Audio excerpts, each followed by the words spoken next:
तो hello friends, आज की वीडियो में हम देखने वाले हैं कि हमें ऑडिट की स्ट्रेटजी कैसे बनानी है। सो चलिए स्टार्ट करते हैं। तो सबसे पहले बुक्स कौन सी यूज़ करनी है। देखो, आपको सबसे पहले तो बात है कि आपको स्टडी मैट ही यूज़ करना है। किसी भी ऑथर की बुक यूज़ नहीं करनी, खाली स्टडी मैट यूज़ करना है। और स्टडी मैट भी लास्ट डे के लिए यूज़ नहीं करना है। लास्ट डे पे अपने नोट्स काम आएंगे। तो बड़े बड़े चैप्टर्स के अपने नोट्स बनाने हैं। मतलब बड़े बड़े चैप्टर्स के नहीं, मतलब छोटे छोटे चैप्टर्स के अपने नोट्स बनाने हैं। बड़े चैप्टर्स को स्टडी मैट से ही पढ़ना है। स्टडी मैट में हाईलाइट कर लेंगे। तो बुक का मैंने बता दिया कि बुक्स के लिए आपको खुद के नोट्स बनाने पड़ेंगे। वो मैं बता दूंगा कौन से चैप्टर का बनाने हैं, अभी बता दूंगा थोड़ी देर में, ठीक है। They are some myth and other thing. सबसे पहले वो क्लियर कर देता हूँ। सबसे पहले तो बात है कि हमें स्टार्ट कब से करना चाहिए ऑडिट की प्रिपरेशन। तो ऑडिट की प्रिपरेशन जितनी जल्दी हो सके उतनी जल्दी स्टार्ट कर दो। जनवरी से स्टार्ट कर दो। 120 दिन है अभी हमारे पास। अभी मान के चलें तो 4 सब्जेक्ट हैं, तो 30 दिन एक सब्जेक्ट के मिलते हैं। ऑडिट का एक्सपीरियंस, अगर आपके पास पहले कोई ऑडिट का एक्सपीरियंस था तो क्या उसका रेलेवेंस होगा एग्जाम में? बिल्कुल नहीं होगा, जीरो रेलेवेंस है। बट अगर क्या है कि मान लो जैसे किसी ने टैक्स ऑडिट करवाया, तो थोड़ा बहुत टैक्स ऑडिट वाले चैप्टर में थोड़ी बहुत नॉलेज आ सकती है। बट उससे भी ज़्यादा फर्क नहीं पड़ेगा, याद तो फिर भी करना ही पड़ेगा, ठीक है। तो मतलब प्रैक्टिकल एक्सपीरियंस जीरो है। Don't read, make notes and revise and recall. हमें खाली रीडिंग नहीं करनी है। तो जैसे कोई होता है कि जैसे मैं पढ़े जा रहा हूँ, बुक पढ़े जा रहा हूँ और फिर ऐसे अंडरलाइन करे जा रहे हैं, तो रीडिंग से कभी भी याद नहीं होता है। हमें क्या करना पड़ता है, पहले हमने एक बार रीड करा, फिर उसे 5 बार बोला, फिर उसके बाद उसे रिकॉल करने की कोशिश करी बिना बुक को देखे, ठीक है। ऐसे मतलब मेमोराइज होता है। और याद कैसे करना है हमें, तो एक बार ये देख लो। सबसे पहले आपको फर्स्ट डे पे एक चीज़ याद करनी है, फिर उसे सेकंड डे पे भी याद करना है, फिर उसे फोर्थ डे पे भी याद करना है, फिर उसे 7 डे पे भी याद करना है।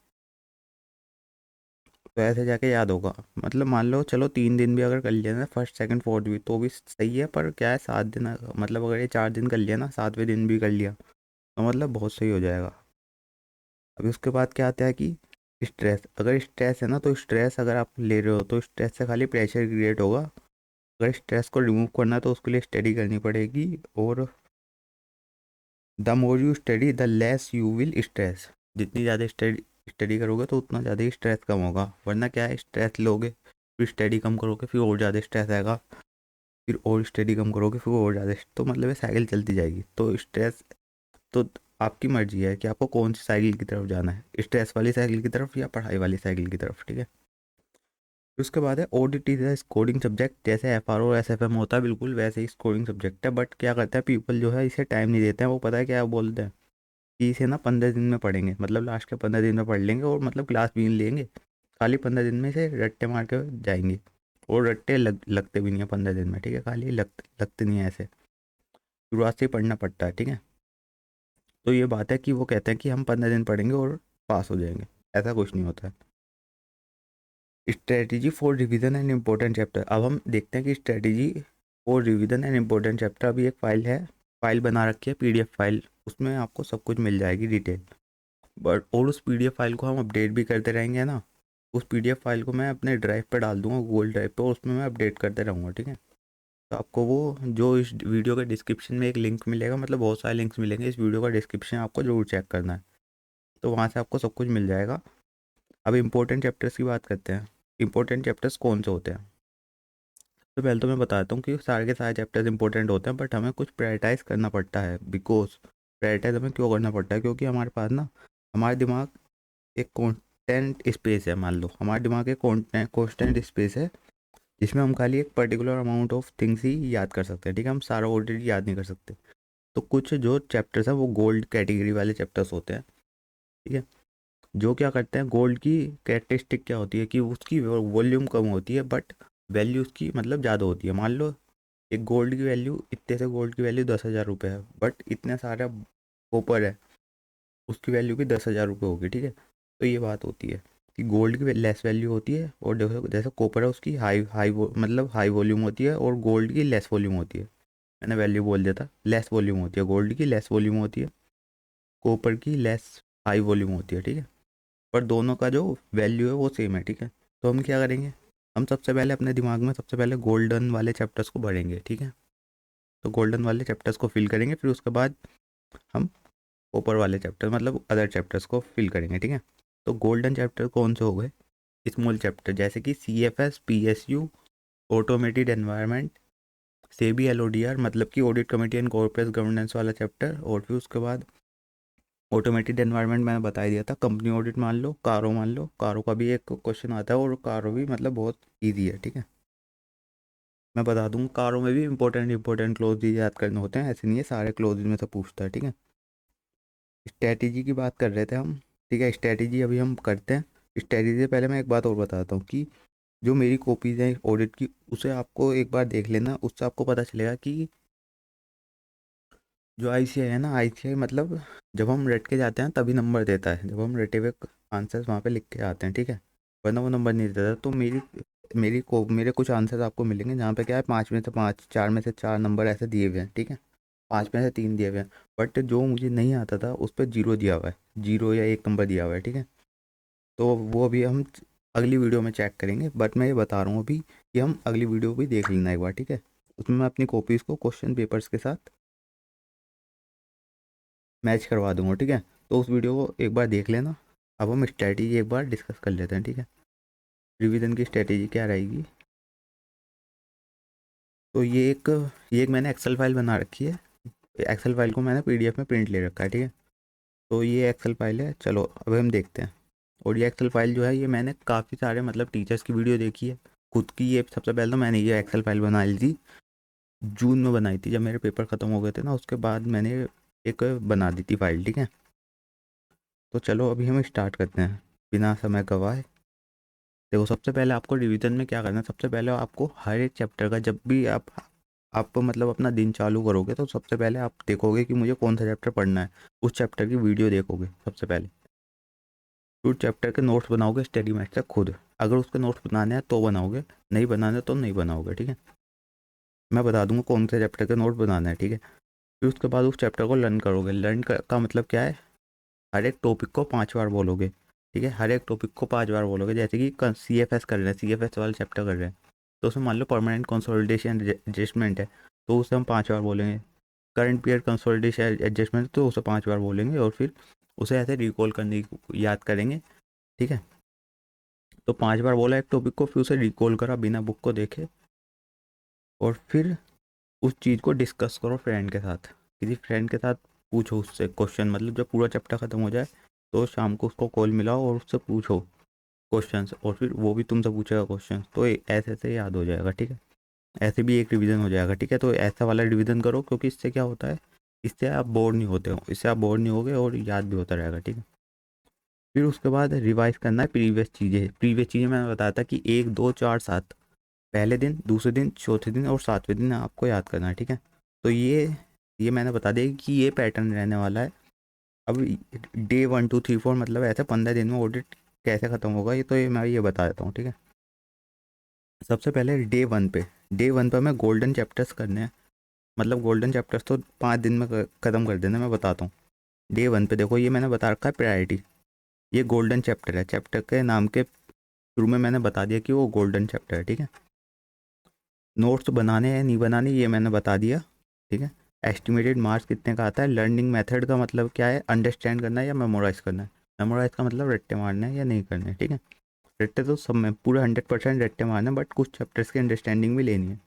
वो वीडियो देख लेना, वीडियो का लिंक भी मैंने यहाँ पे दे रखा है इस स्ट्रैटेजी में। अब स्ट्रैटेजी क्या है, देखो जैसे कि कंपनी ऑडिट वाला चैप्टर है, इसमें मैंने बताया कि मल्टीपल रिवीजन करने हैं और लिमिट्स के, ठीक है।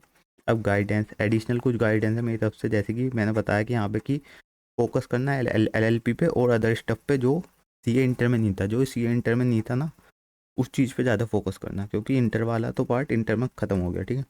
उसके बाद रिसोर्सेज का लिंक दे रखा है, जैसे कि ये मेरा चैनल है, ये फाइनल ऑडिट सब्जेक्ट, ठीक है। तो वहाँ पे कुछ रिसोर्स होगा तो वहाँ वहाँ मिल जाएगा। उसके बाद मैंने एक किसी टीचर की वीडियो डाल रखी है जो मैंने देखी थी, तो ये आप देख लेना है, ठीक है, यहाँ से। तो रिसोर्सेज के लिंक्स भी मैंने यहाँ पे दे रखे हैं, ठीक है। चलो स्टार्ट करते हैं। देखो डे 1 पे हमें कंपनी ऑडिट वाला चैप्टर करना है। ये गोल्डन कैटेगरी वाला चैप्टर है, क्योंकि एक मतलब छोटा चैप्टर है पर अच्छे नंबर में पूछा जाता है, ठीक है। कंपनी ऑडिट वाला चैप्टर करना है। इसमें हमें नोट्स बनाने हैं खाली लिमिट्स के, और जो रेस्ट है, रेस्ट थिंग के लिए हाईलाइट कर देना है स्टडी मैट को, ठीक है। तो खाली लिमिट्स के नोट्स बना लेना और बाकी चीज़ें स्टडी मैट में हाईलाइट कर लेना, ठीक है। एस्टिमेटेड मार्क्स का ये 6 मार्क्स का पूछा जा सकता है।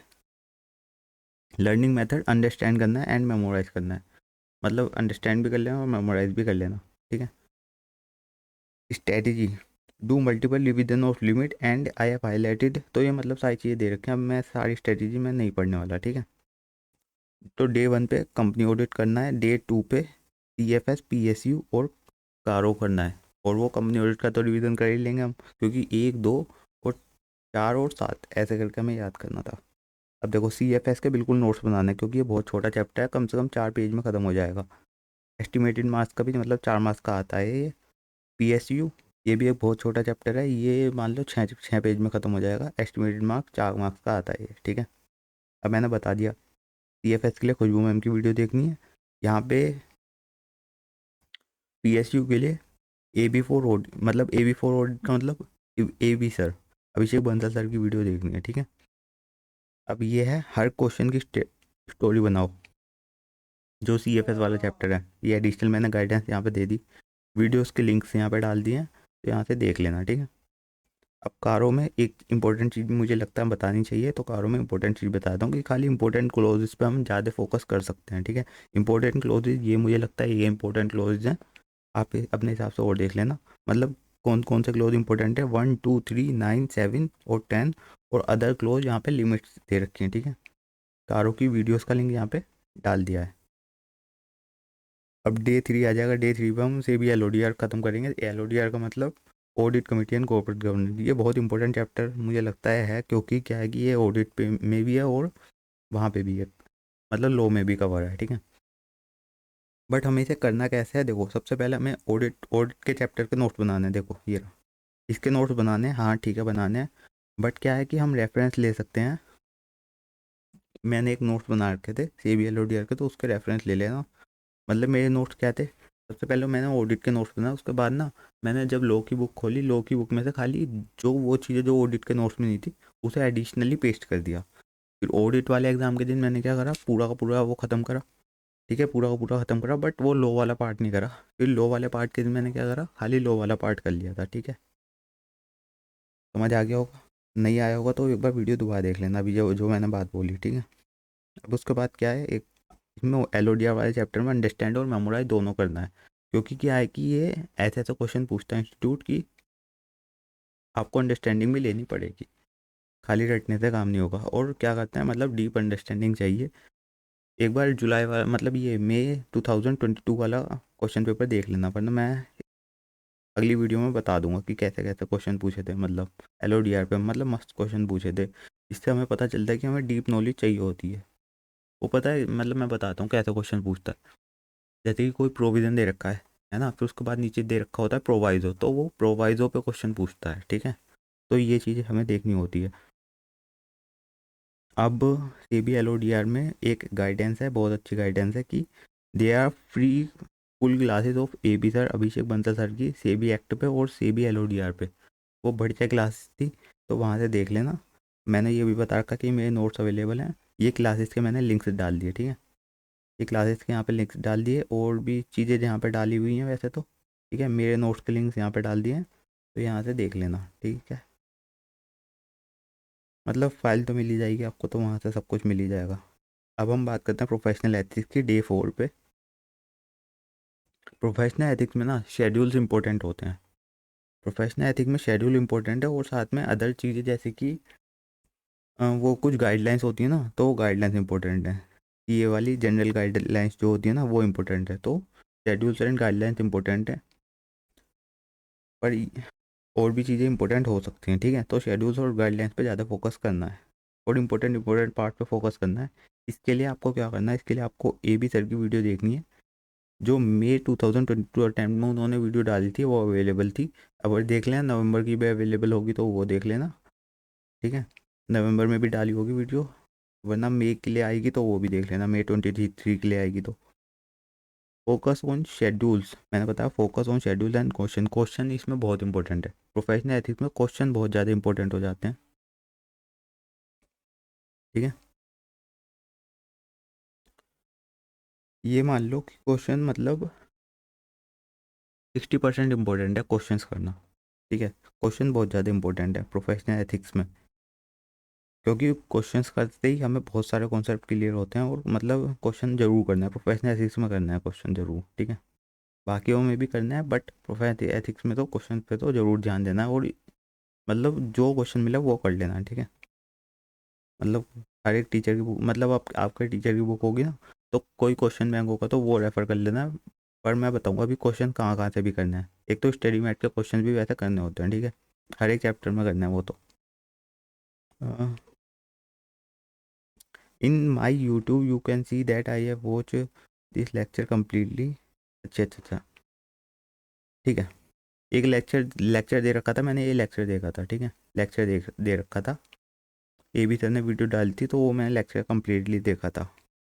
प्रोफेशनल एथिक्स के लिए मैंने वही करा था, क्योंकि टाइम कम था, एक दिन था शायद प्रोफेशनल एथिक्स के लिए मेरे पास, तो मैंने वही कर लिया था। मैंने प्रोफेशनल एथिक्स को लास्ट में छोड़ के रखा था, क्योंकि ये मेरा हो रखा था ना। उसके बाद ऑटोमेटेड एनवायरनमेंट, ये भी छोटा चैप्टर है, 4-5 पेज का चैप्टर है, ये भी आता है, 4 नंबर का आ जाता है, ठीक है। इसमें खाली हमें मेमोराइज़ करना है, इसमें कोई अंडरस्टैंडिंग की ज़रूरत नहीं है, ठीक है, रट्टे मारने हैं। इसके लिए आपको क्या करना है, ये भी सर की वीडियो देखनी है। उनकी वीडियो अच्छी होती है, उन्होंने क्या होता है वो स्टोरी बना देते हैं, देखो स्टोरी बना देते हैं। और इसलिए आपको अपने नोट्स भी बनाने हैं, ठीक है, नोट्स भी बनाने हैं, चलो ठीक है। उसके बाद पीए रिव्यू के नोट्स बनाने हैं, हाँ जी बनाने हैं, और 6 नंबर तक का आ सकता है ये। मेमोराइज़ करना है, बट सबसे पहले रिवीजन वीडियो एक बार इसकी देख लेना, ठीक है, इसकी रिवीजन वीडियो देख लेना।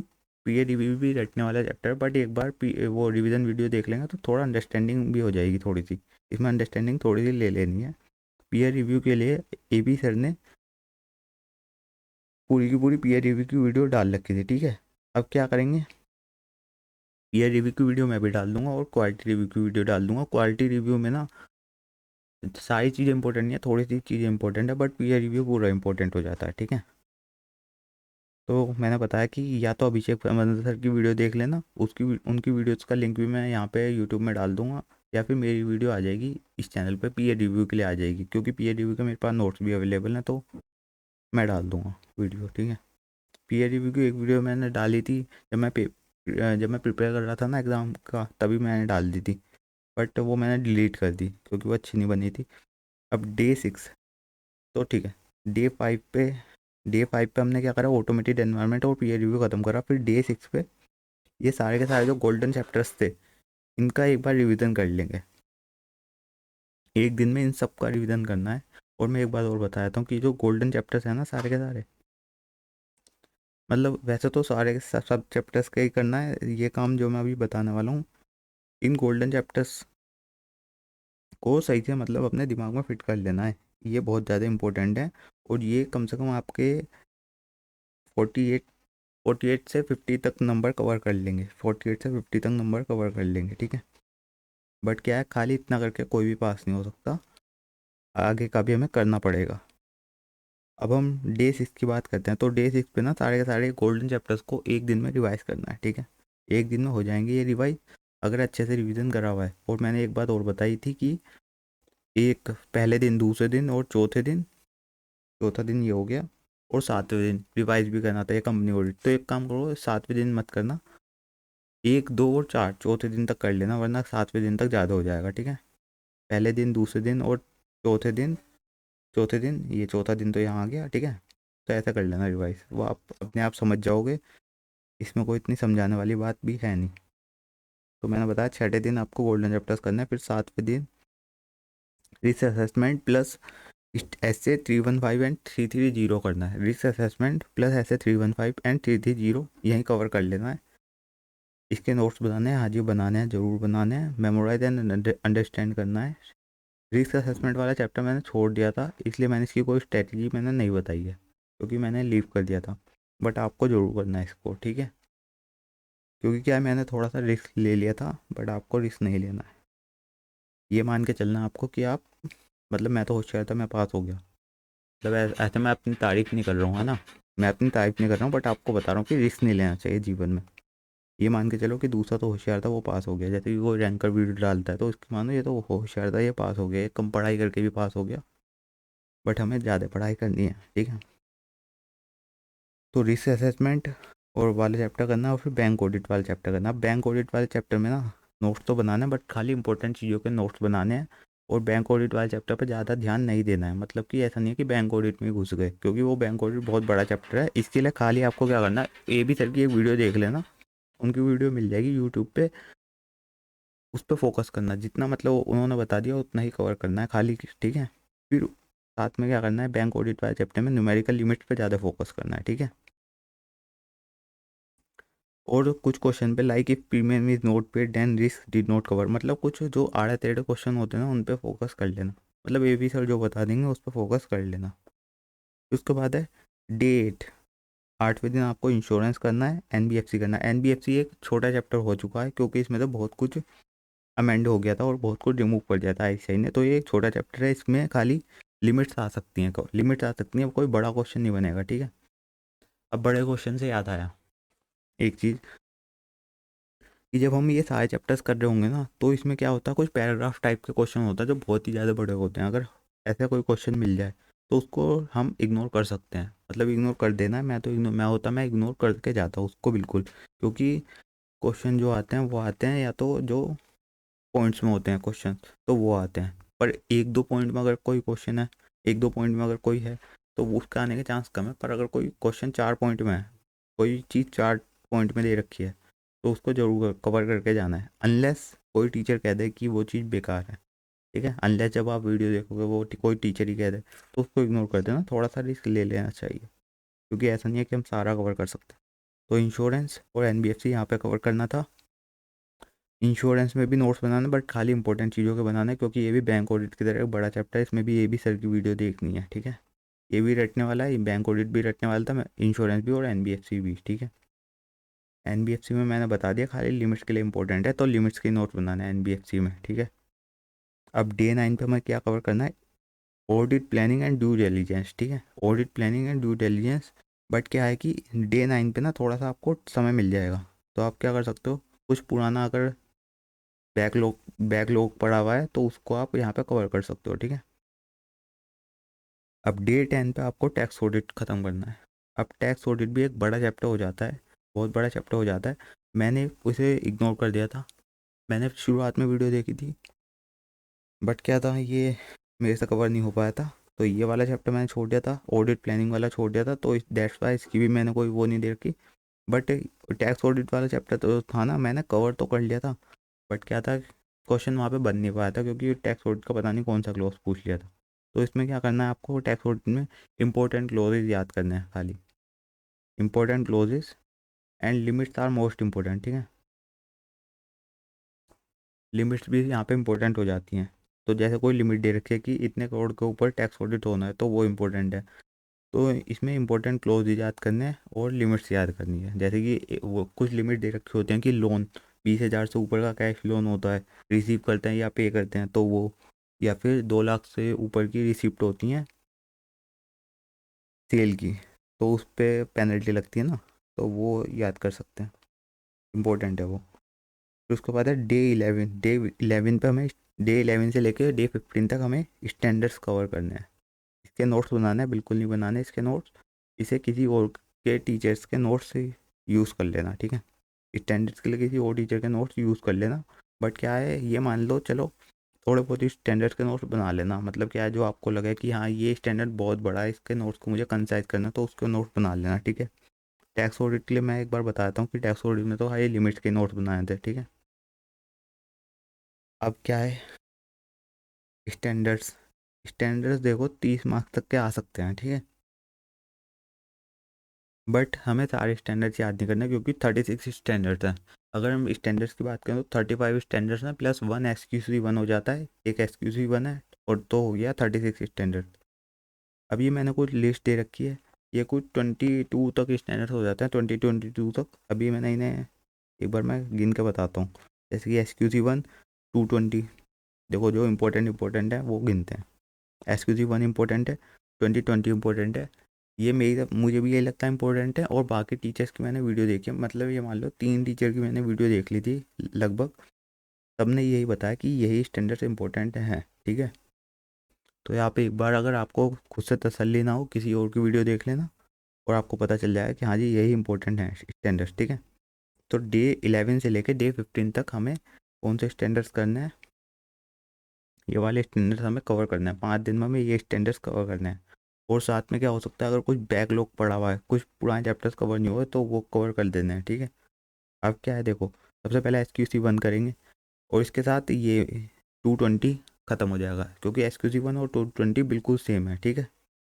मतलब ये मान लो 90% तक सेम है।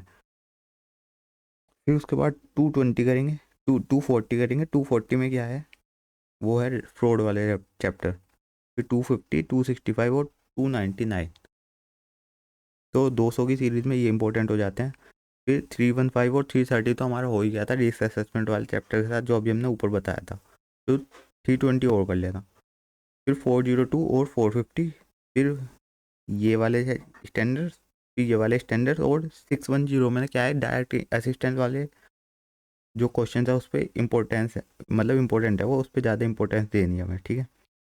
फिर 701, 705 और 720 कर लेना है। तो मैंने बताया यहाँ पे कि दे आर 33 स्टैंडर्ड, सारे कवर नहीं हो सकते हैं। मतलब अगर आप किसी का मन है तो भैया कर लो कवर, क्योंकि सारा का सारा मतलब ऑडिट का पूरा सिलेबस है, इसलिए इंपॉर्टेंट चीज़ों पर फोकस देना। मैंने भी स्टैंडर्ड्स में मैंने मतलब मान लो स्टैंडर्ड्स में मैं बताता हूँ, मैंने क्या करा था, इतने स्टैंडर्ड्स कवर करे थे, इतने भी कवर नहीं करे थे। ये बस पढ़ लिए थे एक बार, पर याद कुछ भी नहीं रहा था, याद कुछ भी नहीं रहता है। बट वो क्या हुआ था मैं बताता हूँ, स्टैंडर्ड्स वाले क्वेश्चन में क्या होता। जब हम ये ऊपर वाले चैप्टर कवर करते हैं ना, तो ऊपर वाले चैप्टर्स में कुछ कुछ क्वेश्चन स्टैंडर्ड्स वाले कवर हो जाते हैं। जैसे कि मुझे लगता है याद याद सा आ रहा है कि एक ऑटोमेटेड एनवायरनमेंट में एक क्वेश्चन था, तो वो स्टैंडर्ड्स वाले में पूछ पूछ लिया गया था, ठीक है। तो दैट्स वाई स्टैंडर्ड्स ऊपर भी कवर हो जाते हैं, बट क्या है कि हम सारा याद नहीं कर सकते हैं। सारा याद करने जाओगे तो ऊपर का भूल जाओगे भाई साहब, याद करने के लिए बहुत कुछ है। और हाँ, एक बात और बता देता हूँ, टैक्स ऑडिट में ना, मतलब एक फिजिकल ऑडिट नाम से चैप्टर था, बट उसमें से क्या हो गया, GST ऑडिट रिमूव कर दिया था, तो खाली टैक्स ऑडिट बचा हुआ है। तो मतलब कोई कोई पुराना मतलब बंदा है जिसने पहले कभी क्लास ली थी, अब वो उसका पेपर है, तो उसे मैं बता देता हूँ। और हाँ, अमेंडमेंट से याद आया एक चीज़ और बता देता हूँ कि जब आपको अपनी स्टडी स्टार्ट करनी है, मतलब डे 1 पे आप अपनी स्टडी स्टार्ट करोगे, तो सबसे पहले आप स्टडी मटेरियल अपने सामने रखोगे। फिर उसके बाद ना आप क्या करना, अब अमेंडमेंट डाउनलोड करना कि कोई अमेंडमेंट तो नहीं आई है बुक में, क्योंकि अमेंडमेंट बहुत इंपॉर्टेंट हो जाती है। इस बार अभी मैंने पेपर दिए हैं नवंबर 2022 के, अभी पेपर दिए हैं। तो उसमें मैंने IDT में ना एक गलती करी थी कि पुराना पुराना आंसर पढ़ के चला गया था। आंसर तो मैं फटाफट लिख आया था वहाँ पे, बट फिर पता चला कि वो अमेंड हो चुका था। IDT में एक पेनल्टी है, तो किसी को याद आ रहा होगा, तो वो पेनल्टी में पुरानी वाली लिखी आया था पेनल्टी, ठीक है। तो मतलब उसकी वजह से बहुत दुख होता है कि जब हम आंसर याद करके जाएं और फिर पता चला वो अमेंड ही हो गया था। तो दैट्स वाई आपको ये चीज़ करनी है, ठीक है। अब क्या है कि स्टैंडर्ड्स में और क्या बताना है, और कुछ तो शायद नहीं बताना, बट क्या है, मैंने एक स्ट्रैटेजी देखी थी अभिषेक बंसल सर की, AB सर की स्ट्रैटेजी अवेलेबल है यूट्यूब पे, तो ये देख लेनी है आपको, ठीक है। अगर कोई लेटेस्ट स्ट्रैटेजी होगी तो मैं वो यहीं कवर कर दूंगा, ये वाली हटा दूंगा। फिर ये नवंबर 22 की अगर कोई मई वाली स्ट्रैटेजी कोई डालेगा तो, ठीक है।